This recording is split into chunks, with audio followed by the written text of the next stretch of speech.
dalam mendefinisikan ahlun nahdhah ini jarang yang tahu karena tidak tertulis di kitab tapi tertulis di khutbahnya beliau. Beliau dawuh begini, baini wa bainakum fil mahabbati nisbatun masturatun fi sirri hadzal alam nahnu alladhuna tahababat arwahuna min qabli khalqillahi tinata adam. Baini wa bainakum, antara saya dan kalian. Sayanya jangan dianggap yang ini. Anggapnya sayanya itu hadratus saya. Baini wa bainakum, antara saya dan kalian fil mahabbati nisbat, memiliki hubungan dalam cinta. Masturatun fi sirri hadal alam, yang tersembunyi dalam rahasia semesta ini. Nahnul laduna tahababat arwahuna, kita adalah orang-orang yang saling berpelukan rohnya min qabli khalqillahi tinata adam, sebelum bahkan Allah membentuk tinata adam. Apa tin itu? Tanah liatnya Nabi Adam. Karena memang kita punya alam roh, ada alam roh, kemudian alam dunia, nanti alam akhir. Adanya kita berkumpul pada siang hari ini, semoga itu menjadi takdir kita juga kelak akan berkumpul bersama Hadratus Syekh. Amin. Kita termasuk dalam nahnul laduna tahababat arwahu. Sayyidina Umar nanti dawuh bahwa suatu hal yang merobohkan Islam itu debatnya munafik terhadap kitab, yakni Quran dan Sunnah. Dalam kitab lain ada kisah, misalkan dalam Risalah Ahli Sunnah, beliau juga menerangkan bahwa termasuk tanda-tanda kiamat itu ubadun juhalun wa qurra'un fasaqatun. Maksud tanda-tanda kiamat itu ahli ibadah ning tidak punya ilmunya, atau orang punya ilmu tapi fasik. Kalau dalam redaksi ini Sayyidina Umar dawuh yang membuat Islam itu runtuh yakni ahli debatnya orang munafik terhadap kitab. Maka kadang kita terjebak, dikira orang yang alim itu yang debatnya enak, dikira orang yang alim itu yang vokal dalam permasalahan. Padahal dalam misal kitab lain Mbah Hasyim dawuh mengutip seorang ulama, la adri nisful ilm, bahwa ternyata tidak perlu semua hal itu kita debatkan, bahwa la adri, tidak tahu, itu nisful ilm, sebagian dari separuh dari ilmu. Maka suatu kebijakan, suatu hal yang bijak supaya kita ini tidak terlibat dalam perdebatan yang kita tidak menguasai materi tersebut. Misalkan di mana ini, situ Bondo ada Afifuddin Muhajir. Sudah banyak kali beliau diminta mengisi acara, beliau hanya dawuh, saya tidak menguasai materinya, jadi jangan saya yang mengisi. Butuh suatu keberanian untuk mengatakan la adri. Wakilah Grand Syekh Al-Azhar yang hari ini Syekh Ahmad Thayyib itu, ketika dulu ada seleksi Grand Syekh dari beberapa kandidat, semuanya diberi pertanyaan, semua bisa jawab, hingga pertanyaan terakhir semua memaksakan untuk menjawab, dan Grand Syekh Ahmad Thayyib itu bilang la adri. Malah karena la adri tersebut beliau diangkat jadi Grand Syekh, karena kejujuran beliau untuk berani mengatakan la adri. Karena ternyata la adri nisful ilm. Karena kadang kita memaksa, wes kadung jadi tokoh, udah kadung kecelok ustad, udah kadung kecelok gus, ditanya kayak kalau tidak bisa jawab itu terus malu, akhirnya diada-adakan jawabannya. Tapi dalam konteks ini tadi yang dimaksud oleh Sayyidina Umar yakni jazaul munafik, ahli debatnya orang-orang yang sejatinya munafik, itu memang perlu kita waspadai. Ada orang yang jangan sampai kita termasuk orang yang kaburo maktan Antaqulu ma, jangan sampai kita sregep ngaji tapi tidak ngelakoni, sregep memperdebatkan suatu hukum tapi ternyata melanggarnya. Kalau kebiasaan di pondok itu biasanya begini. Ini pengalaman pribadi saya di pondok. Kan melek, malam itu melek sampai menjelang subuh. Subuh itu kan waktu paling syahdu untuk tidur. Pokoknya tarhim itu wis enak-enak ngantuk itu. Ada kawan saya sedang tengkurap, azan sudah masuk. Saya ingatkan, gak sholat lah. Sik, maling ini kurang sithik. Saya sholat, salam, tak delok wis hilang nyawanya, sudah tidur. Piye jarene sholat subuh malah turu. Kebetulan dalam posisi sedang buka kitab. Tak cek kitabnya, oh Fathul Qorib. Tak cek babnya, bab fitariki sholah ya loh. Langsung ngamalkan ternyata.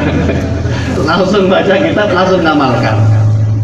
Nah, tetapi kadang kita ini harus berhati-hati.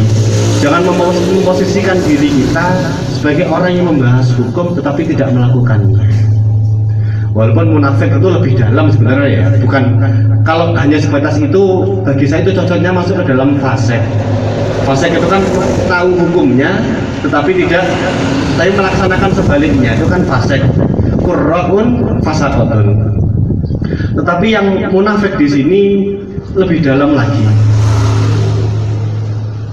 bahwa hidayahnya Allah itu betul-betul pilihan dari Allah.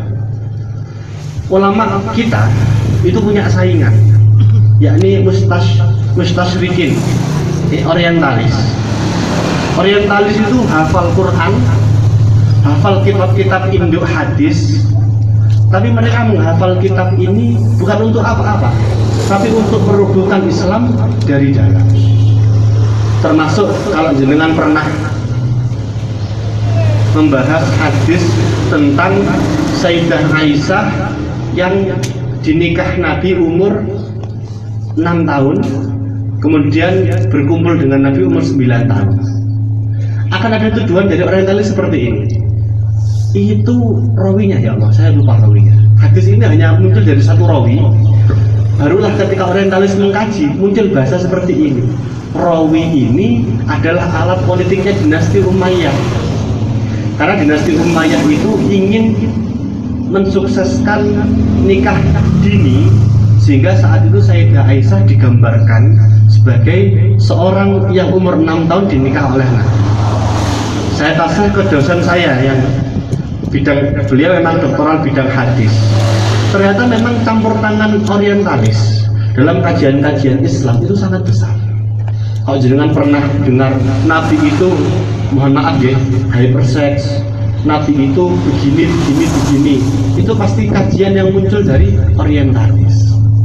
Tetapi Pak, orientalis itu dibilang alim, Quran hafal, babun hadis Sahih Bukhari Muslim hafal, tapi hidayah ternyata tidak masuk pada diri mereka.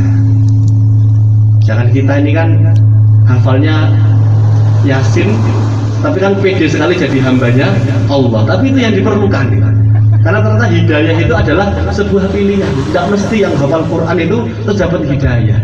Karena kita yang pros KKM seperti ini malah yakin betul dengan Allah. Jadalul munafik. Maka harus berhati-hati sekali. Jangan sampai agama kita ini sekadar jadi agama yang diperbincangkan saja tetapi tidak diamalkan. Kelak itu akan menjadi sebuah musibah. Kemudian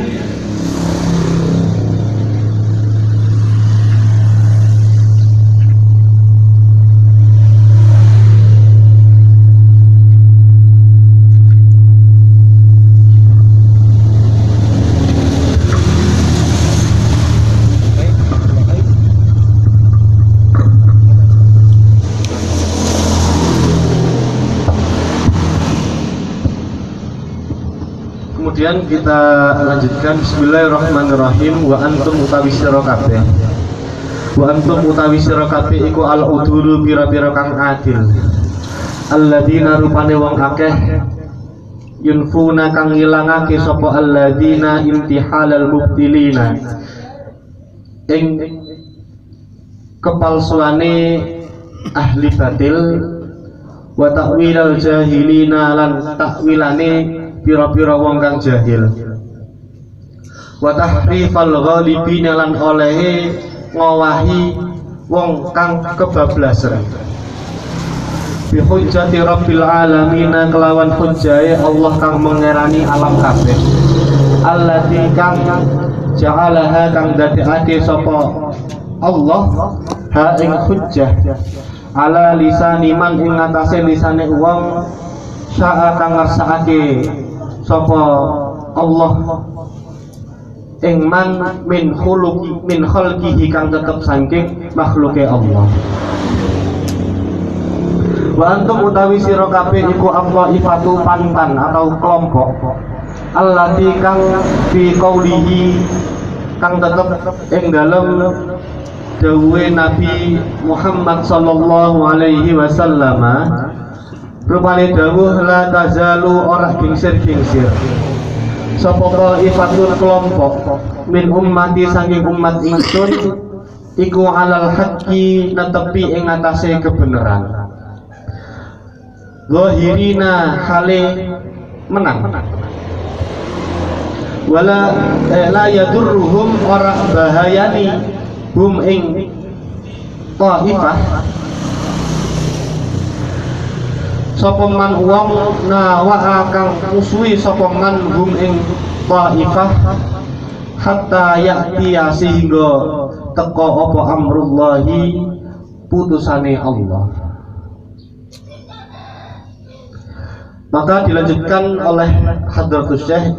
Ini kita masuk muqaddimah qanun asasi bahwa wa antum al udul, kita ini diharapkan menjadi orang-orang yang adil, yang mana orang adil itu benar dibilang benar, salah dibilang salah, tidak ada kompromi-kompromi, apalagi kompromi yang sifatnya politik. Tidak ada hujah-hujah yang sifatnya pesanan, tidak ada fatwa yang sifatnya orderan. Kita ini diharapkan menjadi orang yang adil, yang menghilangkan kepalsuan-kepalsuannya orang yang badil, takwilan-takwilannya orang yang bodoh, dan perubahan-perubahannya orang yang dilakukan oleh orang yang kebablasan bi hujjati rabbil alamin terhadap hujjahnya Allah. Allati ja'alaha ala lisani man sya'a min khalqi, yang Allah memberikan hujjah tersebut pada siapa orang yang Allah kehendaki. Maka sesungguhnya dalam misalkan dalam muqaddimah mafahim yajibu at-tushahhah karyanya Said Muhammad Al-Maliki, beliau memaparkan bagaimana Islam itu sebenarnya agama yang bosone arek sakniki niku open source. Siapapun boleh mengakses, baik itu muhibbin atau mu'anidin, baik itu orang yang suka terhadap Islam, mengakses untuk mengkaji, memperdalam, atau mu'anidin, orang yang mengakses untuk mengkritik, itu semuanya boleh mengkaji Islam. Nanti tinggal dibuktikan saja. Kalau ternyata seperti firman-Nya Allah, kalau tidak setuju bahwa Allah itu Tuhan, maka datangkan Tuhanmu dan mana karya Tuhanmu. Kalau tidak setuju bahwa Muhammad itu Nabi, silakan dicek track recordnya Nabi Muhammad, tidak ada cacatnya. Kita boleh mengidolakan siapapun, bahkan anak-anak teman-teman kuliah itu, anak-anak muda seumuran saya itu lebih mengidolakan filsuf Barat. Filsuf Barat itu boleh jadi dalam segi pemikiran bagus, tapi kalau kita cek dalam segi akhlaknya, ada yang pemabuk, ada yang pedofil, ada yang begini, ada yang begitu, ada yang kelainan seksual. Tapi Nabi Muhammad ini sosok yang al-insan al-kamil. Kalau tidak cocok bahwa Quran itu adalah wahyunya Allah, silahkan bikin tandingannya. dan sudah pernah dicoba oleh Musailamah Al-Kadzdzab dengan Quran, dengan surat-surat buatannya. Bahkan kata Allah, kalau tidak cocok bahwa Quran itu menjadi kitabullah, silakan bikin kitab tandingan, tapi jangan sendirian, sebab tidak akan mampu. Ajaran konco-koncomu kabeh, silakan bikin Quran tandingan. Seperti inilah Quran, sumber-sumber agama kita ini open source sedemikian rupa, bahwa kita ini kelak harus bisa mempromosikan Islam dengan hal-hal seperti ini. Silakan dicek dan boleh diakses oleh maupun itu muhibbin atau orang-orang yang datang untuk mu'anidin.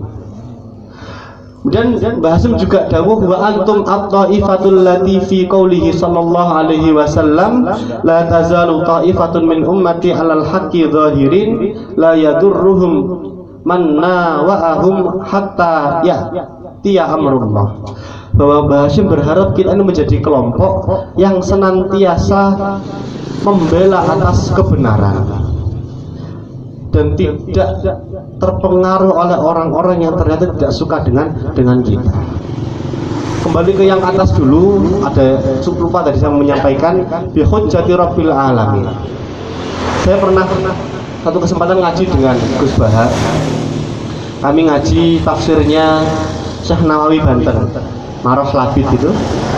Di situ Syekh Nawawi mengatakan seperti ini. Orang Islam itu kalau kalah dalam urusan tata negara, kalau kalah dalam urusan ekonomi, itu lumrah. Kalau kita cek sekarang, banyak negara Islam malah murat marit. Orang Islam itu kalau kalahnya dalam tata negara, dalam ekonomi, dalam perdagangan, itu hal yang lumrah. Tetapi Islam itu tidak boleh kalah dalam urusan hujjah. Bagaimanapun kehidupan kita, hujjah bahwa Allah itu ahad itu wajib tetap kita tanamkan. Contoh negara yang berhasil ada Chechnya. Chechnya itu loh, Chechnya itu dekatnya Rusia, pecahan Rusia ya. Chechnya itu kemudian dulu dijajah beberapa tahun, tetap Chechnya tetap menjadi negara yang umat Islamnya menang secara hujjah. Bahkan kita Indonesia yang dulu dijajah oleh Belanda, dijajah oleh Jepang, dan tidak mungkin orang menjajah tidak membawa ideologi agama. Pasti ya, ada gold, ada gospel, juga membawa agama. Pasti dipasarkan di Indonesia. Tapi kita ini walaupun kalah secara pertempuran fisik, nyatanya sampai hari ini secara hujjah bahwa Allah itu Esa, bahwa Nabi Muhammad adalah nabinya Allah, itu kita masih menang. Dan itulah yang umat Islam tidak boleh kalah. Boleh apapun kita kalah, tapi dalam hujjah kita tidak boleh kalah. Hujjahnya nopo? Itu tadi hujjah bahwa Allah itu Esa, bahwa Muhammad itu adalah nabinya, dan selain-selainnya tadi. Maka inilah yadurruhum man nawa'ahum hatta ya'tiya amrullah. Apapun yang, karena memang berdakwah itu pada akhirnya tidak akan mudah, bahwa Kanjeng Nabi pun yang nyata-nyata kekasihnya Allah pun tidak diberi jalan yang mulus-mulus saja. Maka suatu kesalahan kalau kita mengira kekasih Allah itu sama dengan hidup enak, itu kebalik. Kalau kekasihnya manusia, ya kalau kita demen karo wong yang halal-halal, kalau haram ya dihalalkan. Gue itu kan minta apa saja ditawarin. Saya buat difasilitasi rumah baru, siap di KPR nih. Kalau sayang anak butuh kuliah, butuh motor, di kredit. Istri minta apa, dibeli-belikan. Itu bentuk sayangnya manusia. Tetapi ternyata definisi aulia illah itu tidak garis lurus dengan kesenangan. Kalau mau kita cek, aulia illah itu pasti melalui proses-proses cubo, ujian yang ya dahulu. Ada Nabi Muhammad yang dilempar oleh penduduk Taif, ada nabi-nabi kita, ada Nabi Musa yang dikejar Fir'aun. Ada, kalau kita cek track record Nabi itu ada naik turun, tapi mungkin itulah model menjadi aulia illah. Tapi ala kulli hal ya, semoga kita termasuk la khaufun alaihim wala hum yahzan. Fahalummu mongko mreneo sira kabeh. Fahalummu mongko mreneo sira kabeh kullukum ya sira kabeh. Wa man lan wong tabi'a kang anut sapa man kum ing sira kabeh. Jami'an halis kabehane. Minal fuqara ikang tetep saking pira-pira wong fakir wal aghnia ilan pira-pira wong sugih. Wa du'afa ilan pira-pira wong kang apes wal aqwiya ilan pira-pira wong kang kuat. Ila hadhil jam'iyati maring ikilah jam'iyah al mubarakati kang den berkahi. Al mausumati bi jam'iyati Nahdlatul Ulama. Wadkhulu lan mlebu sira kabeh ing jam'iyah bil mahabbati kelawan demen wal widad lan kasih wal ulfah lan rukun wal ittihad lan bersatu wal ittisali lan bersambung bi arwahin kelawan pira-pira roh wa ajsadin lan pira-pira jasad. Fa innaha mongko sak temene jam'iyah iku jam'iyatu adlin jam'iyah adil wa amanin lan aman wa islahin lan bagusi wa ihsanin lan gawe bagus. Wa innaha lan sak temene jam'iyah iku hulwatun manis bi afwahil akhyari kelawan pira-pira mulute wong kang kepilih. Wa hussatun lan kang nyereti ala wala simil asyrari ing atase pira-pira goroane pira-pira wong kang ala. Wa alaikum lan tepono sira kabeh bitanasuhi kelawan ngarepake bagus bidzalika ing dalem mengkono-mengkono jam'iyah. Wa husnit ta'awuni lan baguse tulung-tulungan alama ing atase perkara guna lika kang tetep ing dalem mengkono-mengkono jam'iyah. Bimau idzatin kelawan pitutur syafiatin kang marmake. Wa da'watun lan ajaan mutalafiatin kang bagusake. Wa hujjatin lan hujjah qadiyatin kang mutusi. Wasda lan nyampekno terang-terangan sapa sira. Wasda lan nyampekno terang-terangan sapa sira bima kelawan perkara. Tuk maru kang den perintah apa sapa sira. Litan qomia supaya kebasmi apa al bid'ah pira-pira bid'ah an ahlil madari ing saking ahline kutha wal hajari lan desa.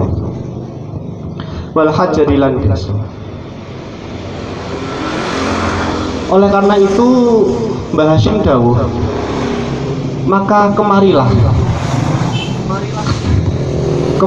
kalian semua dan pengikut-pengikut kalian semua, baik dari golongan fuqara maupun golongan aghnia, baik dari golongan du'afa maupun golongan aghnia, pada perkumpulan ini yang bernama Jam'iyati Nahdlatul Ulama.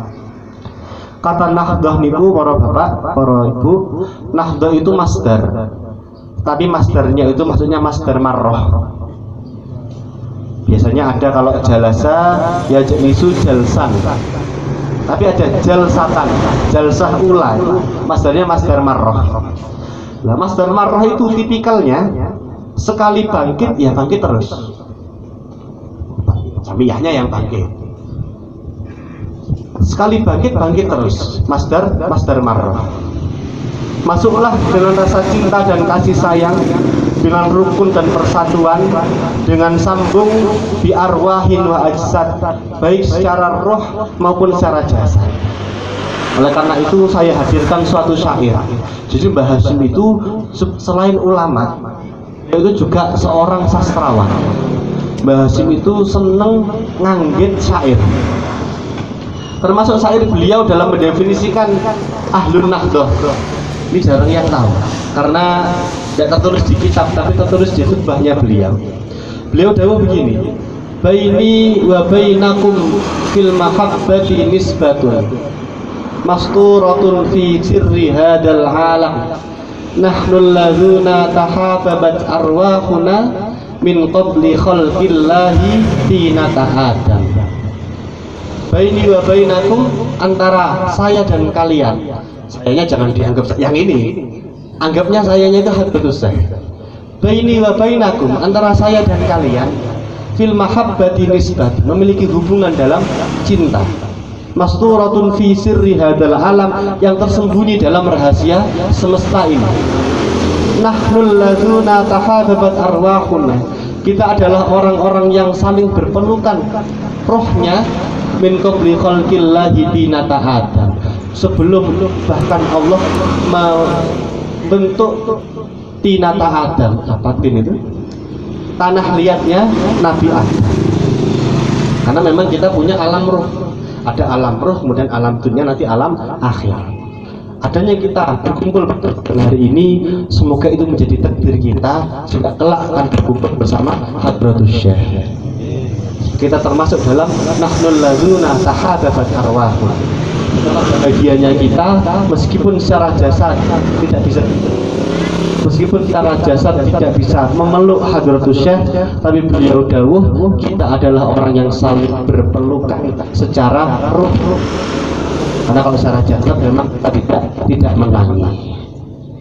Di arwahin wa jasad, kemudian wa ajsad, maka sesungguhnya jamiyah ini adalah jamiyah yang adil, yang aman, yang bagusi dan berbuat bagus.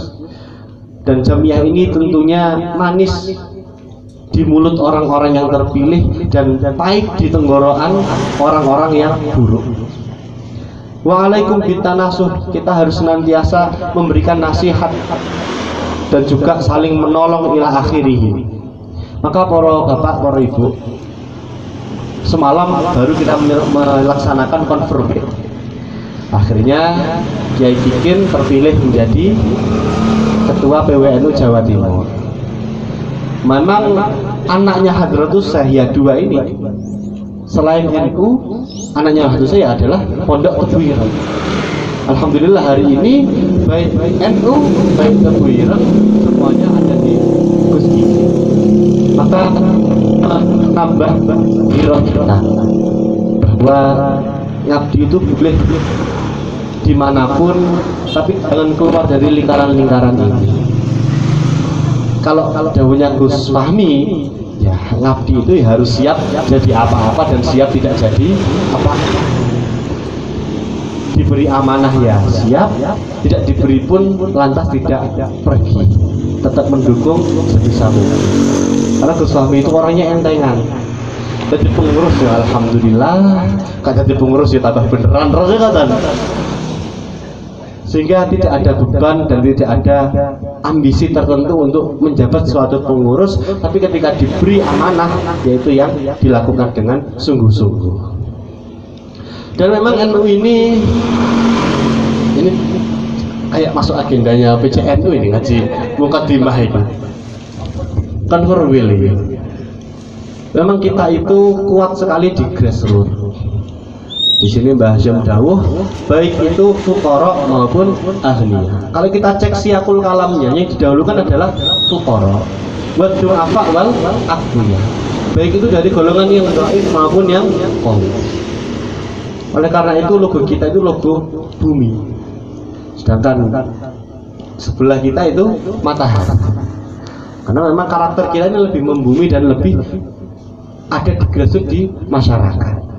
Maka para bapak, para ibu, jangan kita mundur dari urusannya masyarakat, jangan kita mundur dari urusannya manusia. Capek jelas 24 jam distamoni wong, jaluk itulung, disambati. Ya, sambat itu kan bahaya. Apalagi sambat masalah keluarga itu bahaya. Karena kadang saya merasakan orang menasehati itu kadang dicoba dengan apa yang dinasehati. Ada orang sambat ekonomi dengan gayanya nggih ekonomi niku sing penting kedik kata disyukuri. Ngoten niku kula khawatir. Kadang ngomong senajan sithik disyukuri, kadang terus dicoba jajal. Lek sithik kowe syukur apa ora begitu loh. Maka guru-guru saya itu kalau ada orang minta solusi masalah rumah tangga itu gak siap. Iki lah kayak solusi rumah tangga misalnya. Istri saya tuh galak ya.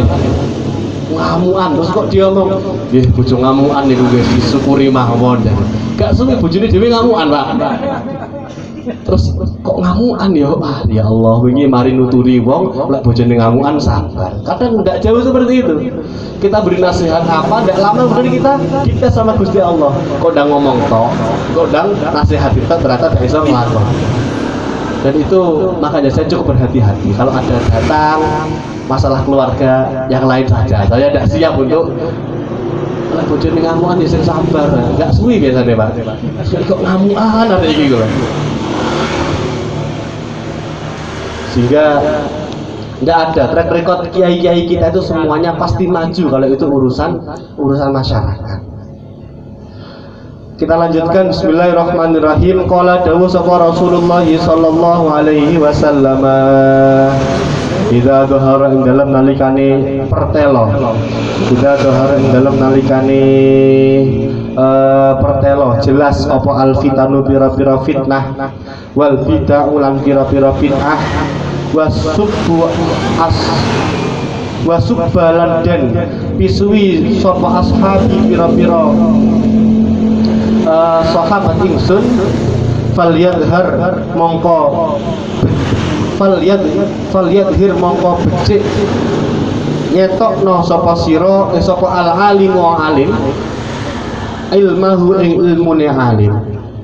Faman mongko utawi sapane wong iku lam yaf'al ora agawe sapa man, iku lam yaf'al ora nglakoni sapa man zalika ing mengkono-mengkono izharul alim fa alaihi mongko iku tetep ing ngatasé man laknatullahi utawi laknate Allah wal malaikati lan malaikat wan nasi lan menungso ajmaina hale sekabehane. Akhraja ing hadis utawa ing hadis sapa Al-Khatib Al-Baghdadi fil Jami' dalam kitab Al-Jami'. Selanjutnya idza dhaharul fitan wal bidah, ketika fitnah dan bid'ah itu sudah tampak jelas. Wa subba ashabi, sahabat-sahabat Nabi pun sudah mulai pisui, diolok-olok. Fal yadhhir al-alim ilmah. Ini sebuah provokasi dari Hadratus Syekh bahwa kita itu kalau mau manul ilm ikut siapa? Nabi ya idharul ilm, Hadratus Syekh idharul ilm, guru-guru kita yang mulang idharul ilm. Kalau lantas kita ini menjadi manul ilm, kita ini terus sejatinya ikut siapa? Atau jangan-jangan alasannya tawadhu? Ampun kulo. Hati-hati, tawadhu itu kadang untuk menutupi ketidakbisaan. Kalau tawadhunya benar-benar tawadhu, sae. Tapi kalau tawadhunya itu gara-gara sakjane gak iso, itu yang ayo belajar. Panjenengan khutbah iki, mboten. Saya belum pantas buat khutbah.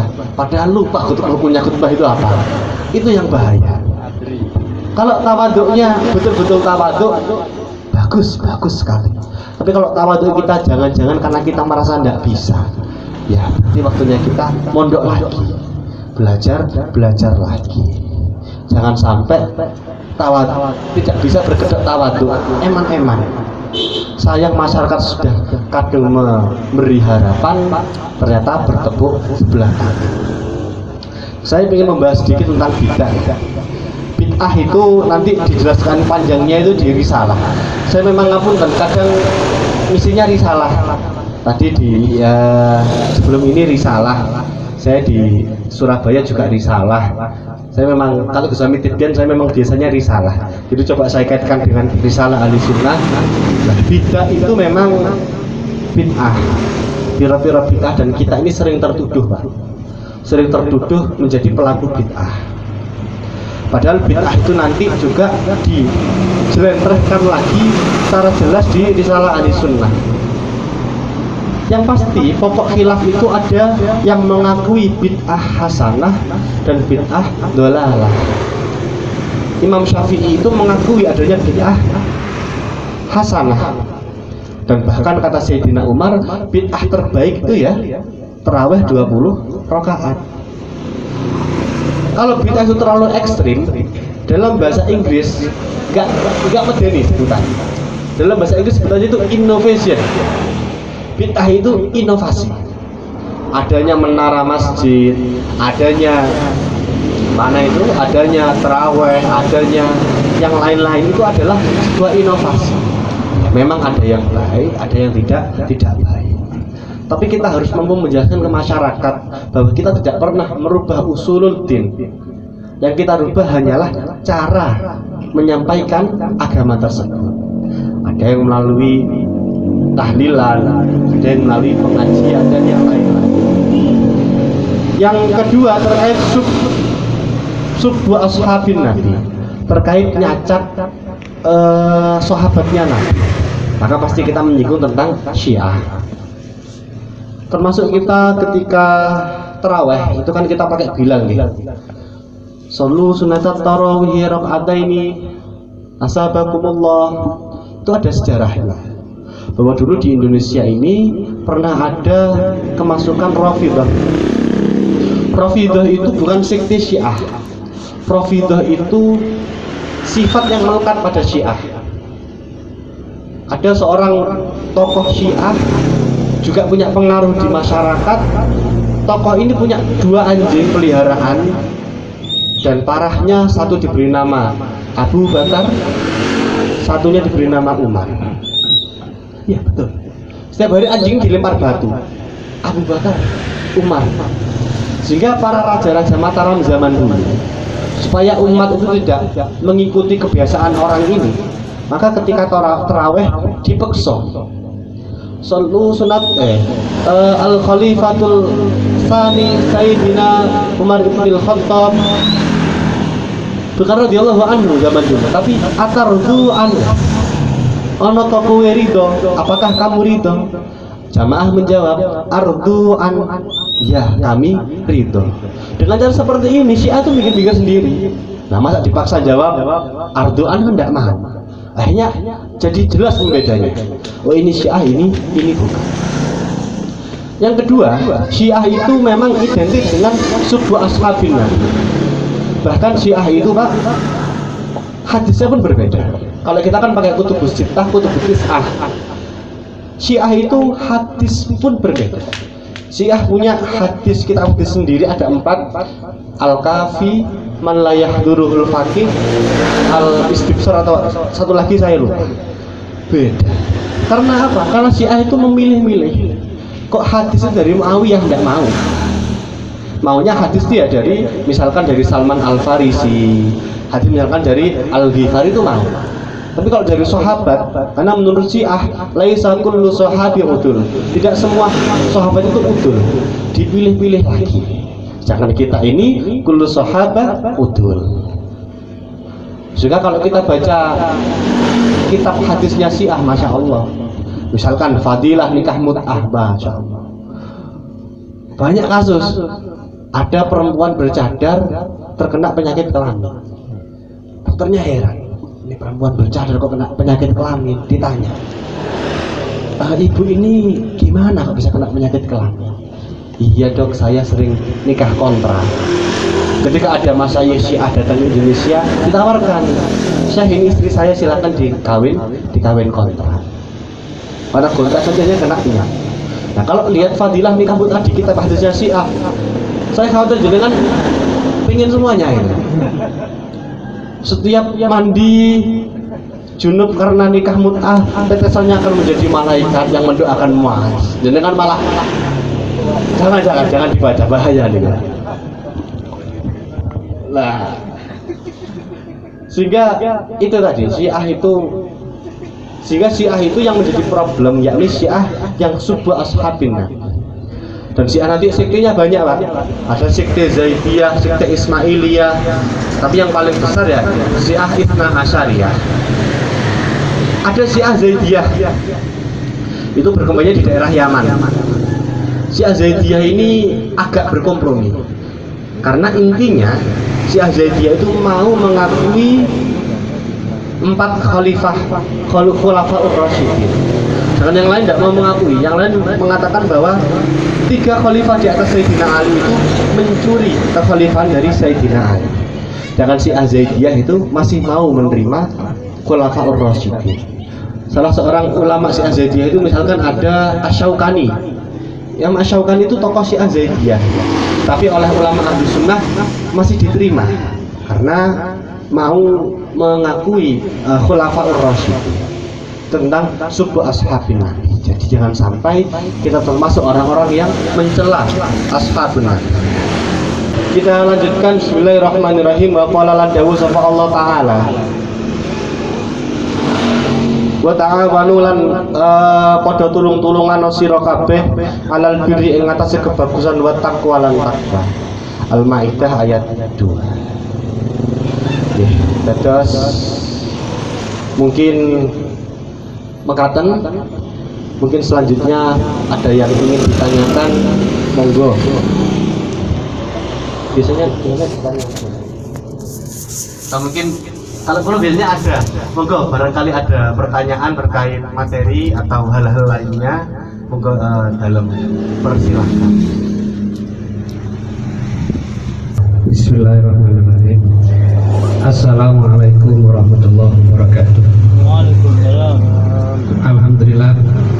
Matur nuwun Gus Mirza. Langsung di anu lah iki Saya sangat beli wae sebelah le dadang dimakan. kajian Enak wah.